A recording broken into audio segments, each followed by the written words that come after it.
오늘은 가정의 달의 둘째 주일입니다. 오늘 우리는 가정의 행복을 위해서 이 지구의 기초인 가정 규례에 대하여 생각을 해 보겠습니다. 영어에서 가장 아름다운 단어, 세 개의 단어가 있는데 첫 번째로 heaven, 천국이고 두 번째로 mother, 어머니고 그리고 세 번째로 home, 가정이라고 합니다. 이 세상은 전쟁터와 같습니다. 그래서 가정이 없는 사람은 전투 중 부대에서 휴가를 갖지 못하는 사람과 같다라고 말씀을 드릴 수가 있습니다. 가정에서는 집이 필요한데 집이 있다고 해서 가정이 이루어지는 것은 아닙니다. 집은 물질이며 가정은 정신입니다. 정신인 가정은 물질인 집과 더불어 형성이 되는 것입니다. 가정이란 하나님으로부터 사랑을 받는 사람들이 그 사랑을 교환하는 삶의 현장입니다. 때문에 칼빈은 진정한 의미에서의 가정은 작은 교회라고 명명을 하고 있습니다. 우리들은 누구나 세상에서 가정보다 더 귀중한 처소가 없다는 사실을 인정하면서도 가정을 너무 소홀하게 생각하고 더 무례하게 굴고 이기적이고 함부로 행동하는 경우가 많이 있습니다. 그러나 밖에서는 또 모든 사람에게 친절하게 하고 인격적으로 대하면서도 가정에 와서 서로에 대해 너무 함부로 대하는 사람들이 많이 있다라고 하는 것입니다. 가정은 인류의 마지노선입니다. 가정이 무너질 때 인류는 멸망한다고 하는 것입니다.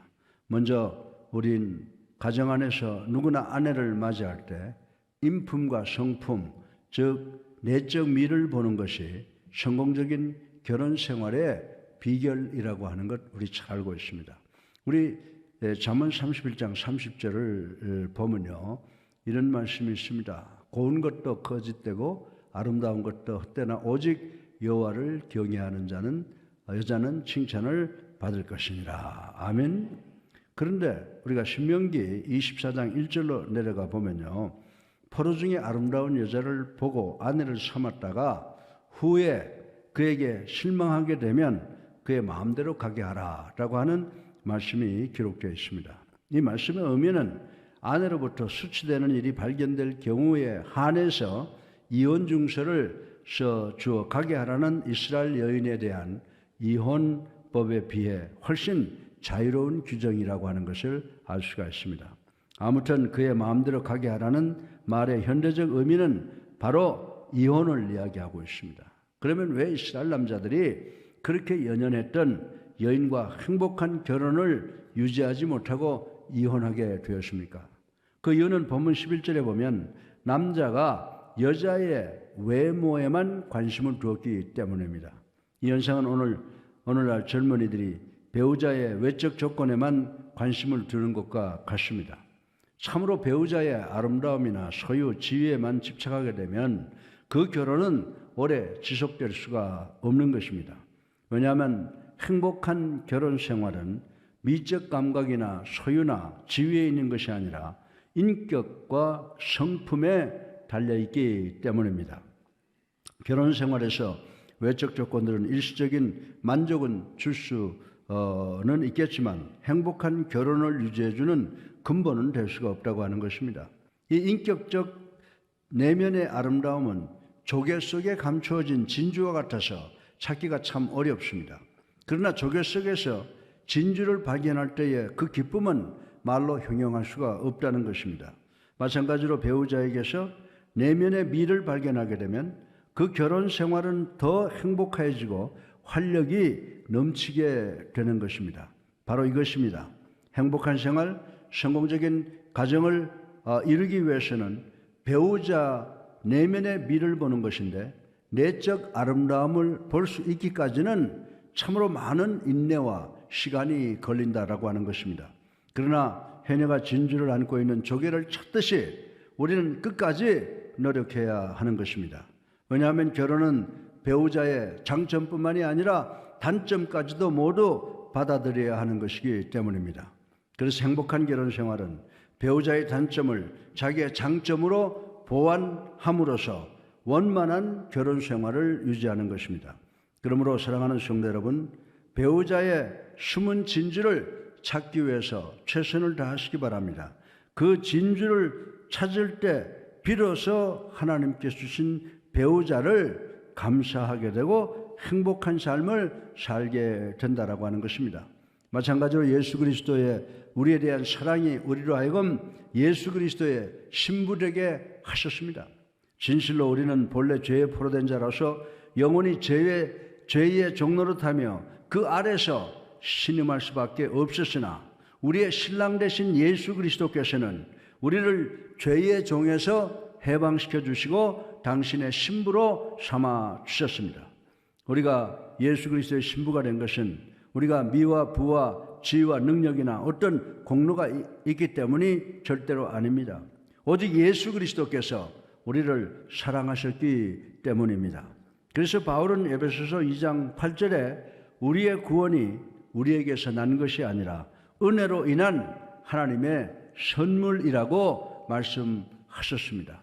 참으로 우리는 죄의 종에 불과한 존재들이었지만은 예수 그리스도께서는 우리를 긍휼히 여기시고 사랑해 주셔서 당신의 신부로 선택해 주셨습니다. 그리고 예수 그리스도께서는 우리에게서 세상죄로 추하고 더러운 누더기가 된 종의 옷을 벗기시고 당신의 신부의 자격에 걸맞게 구원의 아름다운 웨딩드레스를 입혀주시고 구원의 웨딩 마치에 맞추어 우리를 혼인 예식장 안으로 부르셔서 당신의 신부로 삼아 주셨습니다. 그래서 이사야 선지자는 이사야서 61장 10절에서 내가 여호와로 말미암아 크게 기뻐하며 내 영혼이 나의 하나님으로 말미암아 즐거워하리니 이는 그가 구원의 옷을 내게 입히시며 공의의 겉옷을 내게 더하심이 신랑이 사모를 쓰며 신부가 자기 보석으로 단장함 갖게 하셨음이니라. 아멘.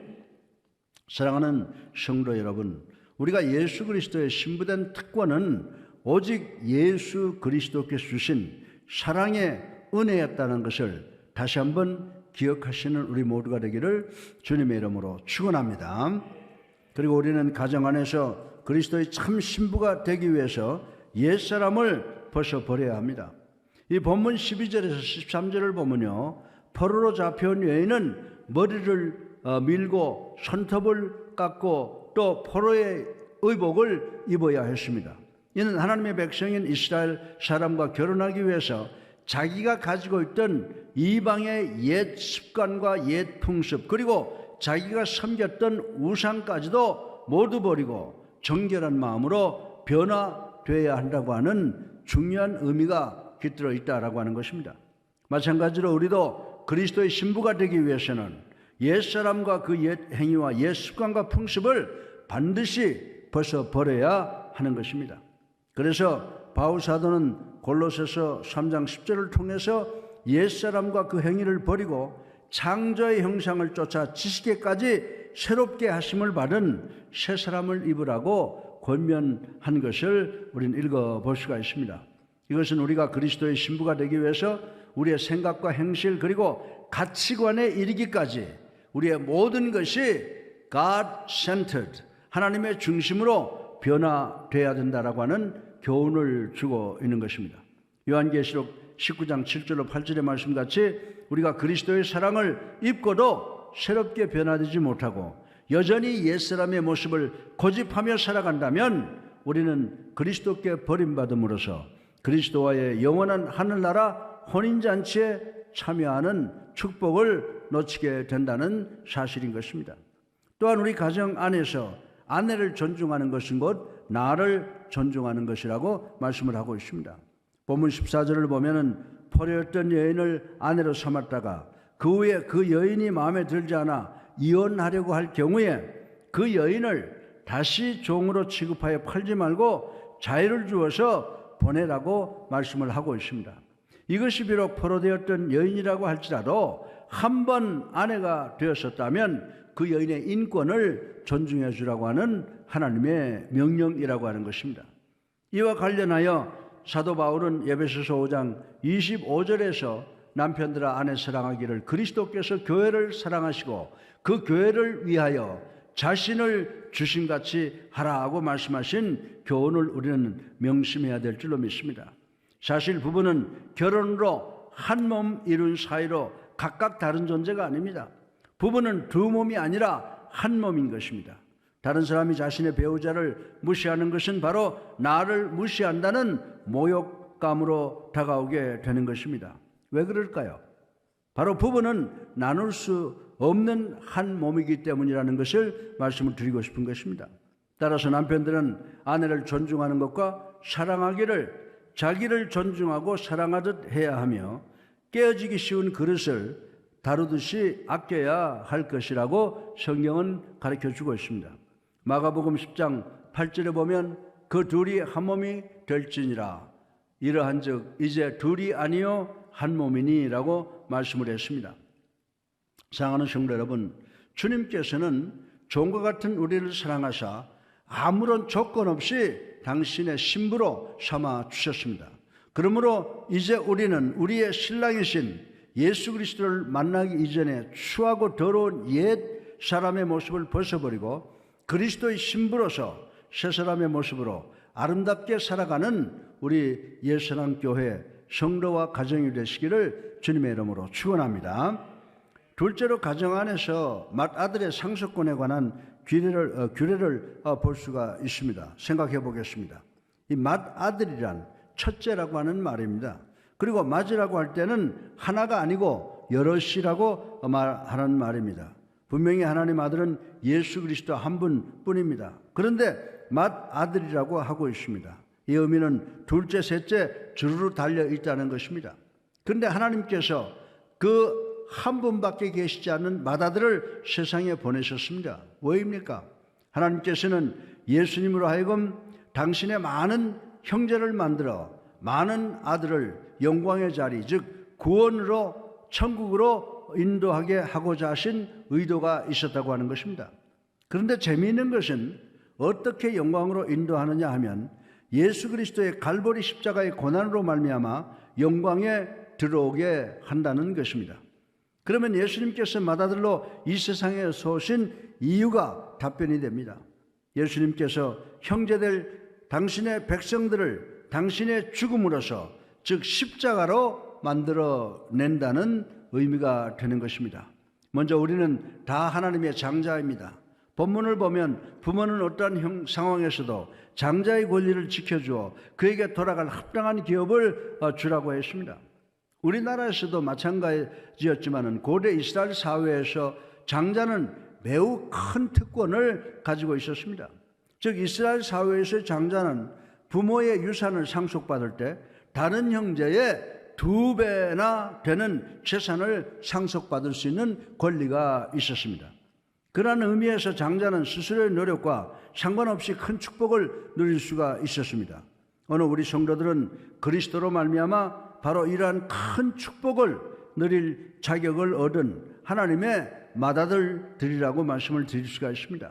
하나님께서는 세상 만민 가운데서 여러분과 나를 포함한 우리를 그리스도 안에서 먼저 택하여 당신의 장자로 삼아주신 그리고 당신의 유업을 있게 해주셨다는 사실을 우리는 분명히 깨달아야 되는 줄로 믿으시기 바랍니다.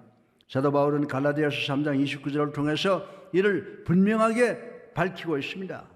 너희가 그리스도의 것이면 곧 아브라함의 자손이요 약속대로 유업을 이을 자니라. 아멘. 참으로 우리 성도들은 세상 사람들이 탐낼 만한 하나님의 유업을 이을 영적 맏아들의 직분을 갖게 되었다라고 하는 것입니다. 물론 그렇다고 해서 우리가 예수 그리스도보다 앞선 하나님의 장자라고 하는 것은 아닙니다.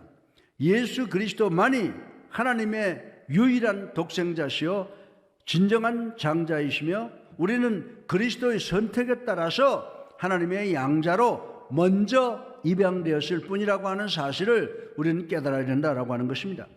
따라서 예수 그리스도께서는 당연히 하나님의 진정한 장자이시고 우리는 하나님의 유업을 이을 자라는 점에서 우리는 하나님의 유업을 잊지 못할 세상 사람들과 비교하여 먼저 하나님의 아들이 되어 장자가 되었다는 의미를 반드시 깨닫는 우리가 되기를 주님의 이름으로 축원합니다. 그리고 하나님은 우리의 약하심을 불쌍히 여기십니다. 본문은 그 당시 일부 다처제의 상황에서 주신 규례라고 하는 것 역사적으로 잘 알고 있습니다. 잘못하면 일부 다처제가 하나님께서 제정하신 제도인 듯한 인상을 주나 결코 그렇지는 않습니다. 창세기 2장 18절로 25절에 보면 하나님께서 세우신 결혼제도는 분명히 일부 일처제입니다. 그럼에도 불구하고 본문에서 하나님께서 일부 다처제를 전제하고 말씀하시는 것은 그것을 하나님께서 제정하시거나 허락하셨기 때문이 아니라 인간의 완악함을 아시고 하나님의 계시가 완성되기까지 단지 잠정적으로 그들의 잘못을 묵인한 까닭이라는 사실을 우리는 알아야 된다라고 하는 것입니다. 이것은 마치 부모가 아직 판단 능력이 부족한 어린아이의 잘못을 덮어주는 것과 같은 것이라고 생각하면 틀림이 없습니다. 그렇습니다. 하나님은 우리의 약함을 긍휼히 여겨주시는 사랑의 하나님이십니다. 그러나 하나님께서 우리의 약함을 아시고 불쌍히 여기사 우리가 비록 잘못된 길로 행하는 것을 일시적으로 허용하신다고 할지라도 그에 대한 책임이 없다는 것이 아니라고 하는 것입니다. 우리가 하나님의 뜻을 거슬려 행하면 반드시 그 대가를 치르게 되어 있다는 사실을 우리 그리스도인들은 기억을 해야 된다라고 하는 것입니다. 이는 구약시대 하나님께서 정하신 일부 일처 제도를 버리고 일부 다처제의 가정마다 불화가 그치지 않고 그로 인해 그 가정이 큰 불행을 겪었던 사실로도 확인할 수가 있다라고 하는 것입니다. 그러므로 우리는 하나님께서 우리의 약함을 아시고 불쌍히 여겨주시는 것으로 인하여 감사할 뿐만이 아니라 할 수만 있다면 하나님의 뜻에서 벗어나는 일이 없도록 자신을 하나님의 말씀 아래로 복종시키는 노력이 우리들에게 있어야 되는 줄로 믿으시기를 주님의 이름으로 축원합니다. 마태복음 8장 17절에 보면요, 이는 선지자 이사야를 통하여 하신 말씀에 우리의 연약한 것을 친히 담당하시고 병을 짊어지셨도다 함을 이루려 하심이더라. 아멘. 그리고 로마서 5장 6절에 보면요, 우리가 아직 연약할 때에 기약대로 그리스도께서 경건하지 않은 자를 위하여 죽으셨도다라고 말씀을 했습니다. 사랑하는 성도 여러분, 세상에는 하나님이 정해주신 질서가 있다고 하는 것입니다. 자연계에는 자연계의 질서가 있고 가정에는 가정의 질서가 있다는 것입니다. 또 교회나 국가사회에서도 다 질서가 있습니다. 이 질서가 무너지면 혼란이 생겨납니다. 만일 자연계가 현재 그들에게 주어진 질서를 거스른다면 이 지구는 즉시 파멸되고 말 것입니다. 이처럼 자신의 자리를 지키는 것은 참으로 중요합니다. 따라서 우리가 우리에게 주어진 규례를 지키고 우리에게 주어진 임무를 다할 때 우리가 속한 가정과 교회와 국가사회는 더욱 아름다워지고 복되게 행복하게 될 것임을 믿는 우리 모두가 되시기를 주님의 이름으로 축원합니다. 우리가 지금 코로나19를 당하고 있지만 우리 국민 모두 각자가 자기가 지켜야 될 그 규례를 다 지킬 때 우리가 이 코로나19를 박멸시킬 수가 있다는 사실도 여기에 연결되는 말씀이라고 생각해 볼 수가 있습니다. 셋째로 마지막으로 불효자에 대한 규례를 생각해 보겠습니다. 먼저 부모의 권위는 하나님께서 부여하신 하나님을 대리하는 대리적 권위입니다. 본문 18절에서 21절을 보면 충격적인 말씀이 기록되어 있습니다. 사람에게 완악하고 패역한 아들이 있어 그의 아버지의 말이나 그 어머니의 말을 순종하지 아니하고 부모가 징계하여도 순종하지 아니하거든 그의 부모가 그를 끌고 성문에 이르라 그 성읍 장로들에게 나가서 그 성읍 장로들에게 말하기를 우리의 이 자식은 완악하고 패역하여 우리 말을 듣지 아니하고 방랑하며 술에 잠긴 자라 하면 그 성읍의 모든 사람들이 그를 돌로 쳐 죽일지니라. 참으로 이 무서운 말씀이라고 생각할 수가 있습니다. 자식이 패역하고 방탕한 자라고 해서 부모가 성읍 장로들에게 일러 바치는 것도 그렇고 또 극형을 내리는 것도 우리의 상식에 반하는 충격적인 것이라고 말씀을 드릴 수가 있습니다. 그러나 말씀을 자세히 보면 자녀의 패역함의 정도가 돌이킬 수 없는 수준에 이르렀다는 것을 알 수 있으며 그 패역한 자녀를 죽이라고 명하는 것은 그를 그대로 두었을 경우에 이스라엘 신앙 공동체에 미칠 악 영향이 심각했기 때문이라고 하는 것을 우리는 알 수가 있습니다. 잘못된 자녀를 징책하는 것은 하나님께서 부모에게 부여한 신성한 권리입니다. 그런데 부모의 말에 불순종하고 또 징계마저 거부한다는 것은 한마디로 부모의 권위를 인정하지 않겠다는 것이며, 더 나아가서는 부모에게 권위를 부여하신 하나님의 권위마저도 인정하지 않겠다라고 하는 것입니다. 부모의 권위는 모든 권위 중에 가장 일차적이고 기본적인 권위인데, 그것을 부정하고서는 신앙 공동체가 도저히 유지될 수 없었기에 하나님은 그 패역한 아들을 죽여서라도 이스라엘 중에 악을 제하라고 말씀하신 것입니다. 그러므로 이는 하나님께서 정말로 그 아들을 죽기를 바라는 마음으로 하신 말씀이라기보다는 자녀들에게 부모를 공경할 것을 강조하여 잘 가르치라고 하는 말씀인 줄로 믿으시기를 주님의 이름으로 축원합니다. 사실 하나님께서는 십계명을 주실 때도 인간에 대해 지켜야 하는 6가지 계명 중에 첫 번째 계명으로 내 부모를 공경하라고 말씀하신 것만큼 부모를 공경을 강조해야 된다라고 하는 것입니다. 그렇습니다. 부모 공경은 인륜의 제1법칙입니다. 그러므로 우리는 부모를 공경하고 효를 다해야 됩니다. 우리가 부모를 공경하는 것은 부모님에 대한 도리일 뿐만이 아니라 하나님의 계명을 지키고 하나님의 말씀에 순종하는 것입니다. 또한 에베소서 6장 3절에 부모를 공경하는 것은 우리가 이 땅에서 잘되고 장수하는 비결이 되기도 한다라고 하는 것입니다. 사랑하는 성도 여러분, 부모는 우리를 낳아주시고 우리가 배고플 때 먹이셨으며 우리가 목마를 때 마시는 분입니다. 그리고 우리가 추울 때 옷이 되어주시고 우리가 지치고 힘들어 상처를 갖고 돌아올 때 우리의 안식처가 되어주신 분들입니다. 그런데 우리가 이런 부모님을 천시하고 공경하지 않는다면 우리의 자녀도 후에 우리를 공경하지 않을 것은 자명한 사실이라고 하는 사실을 우리는 기억을 해야 된다라고 하는 것입니다. 결론입니다. 가끔 신문지상에 보면 성실성 문제로 인해서 부부간의 불행한 사건과 형제간의 분쟁과 불효의 사건이 오르내리곤 합니다.